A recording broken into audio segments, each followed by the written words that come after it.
Louisiana Beer Reviews, Special Edition, Dixie Beer Revisited. Well, I was trying to sit out there, but you can probably hear the rain and maybe see the rain. Just started raining, the cold front's coming through, or a cool front. It's only going to get down to about 51, but Dixie Beer was started in 1907. They stopped production during Prohibition. It restarted in 1933. I went to the brewery in July 2005, and the guy was showing me around parts of the brewery, and they had a Beer King Collectors Club there, and they had fresh Dixie out of the tap. Then a month later the hurricane hit, and that was it. It started tearing down the brewery yesterday because the state seized the property. The state seized the property for this big medical complex. So anyway, twist cap. Why didn't I? And I'm saying to myself, test it because it's probably a twist cap, and I popped it off anyway. After the brewery was damaged and then really trashed by vandals, stealing all the copper out of the copper kettles, they eventually contracted with Joseph Huber Brewing in Monroe, Wisconsin, where it's made today. Really, it's Minhaus Craft Brewery. They bought Joseph Huber. Got a medium white head, off, maybe slightly off-white, but I guess it's just white, and a mostly clear, bubbly etched bottom, fairly deep golden appearance. They also make a Dixie Blackened Voodoo, which is a dark lager,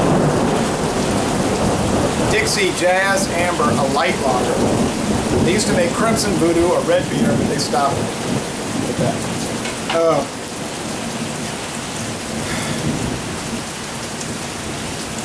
The aroma is a little sour. Dixie beer always had that little sour aroma. I don't know if that came from the cypress barrels or the yeast. More than likely the yeast they were using. I find that Joseph Huber / Minhaus has been able to recreate that. It doesn't taste any different to me now than before Katrina. So it's a little unusual aroma.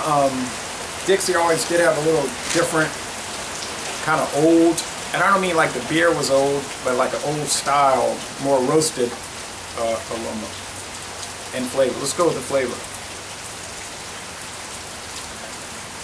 Yeah, 4.5% alcohol, typical American ABV.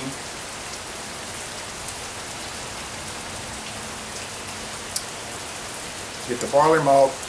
I guess they use corn as the adjunct. But it's not too corn oriented like say a Miller beer. The mouth feels light to medium, it's not super light. And the finish is crisp, clean, refreshing, and dry. I always liked Dixie. Before Katrina it was $3.99 a 6-pack, so I used to buy it quite a bit. But now, since the hurricane, the prices skyrocketed to $7.99 a 6-pack. Occasionally you might find it for $6.99. That's rare. So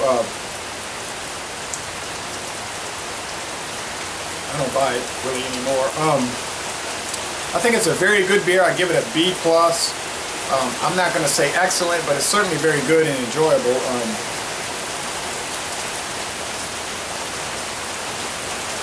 When I was a little kid back in the 1970s, Dixie was very widespread. So many people would drink it.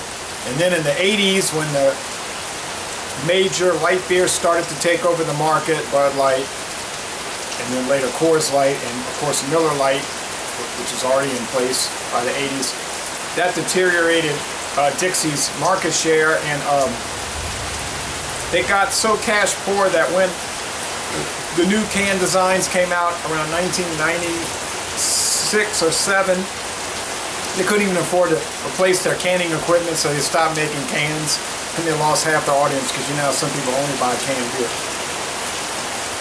Here's an old bottle from the 1960s, I think around 1962, Dixie beer, 63, heavy glass.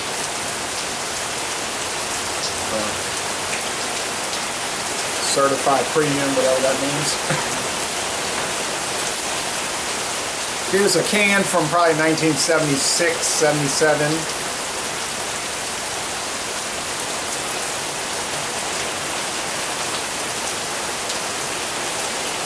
And here's another old New Orleans beer that they stopped. That company went out of business in 1974, Jack's Brewery. The brewery's still there though, thankfully. They didn't tear it down. It's a shopping and dining area today.